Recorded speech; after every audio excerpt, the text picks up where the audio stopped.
现在正在爬坡。我们家那一只，因为它有穿雪靴啦，所以说它不用再穿上我们这种雪鞋。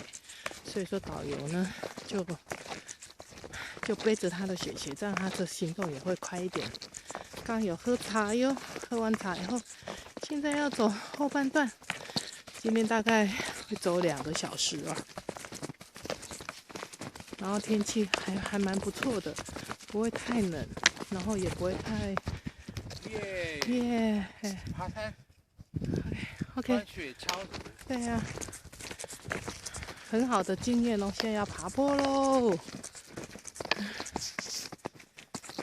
有一点点喘哦。哇，看一下，我们现在在山下，往下看，有陡坡。看一下天上，哇，大大的太阳。哦，他们已经到终点，我要赶快追上喽。关机，关掉。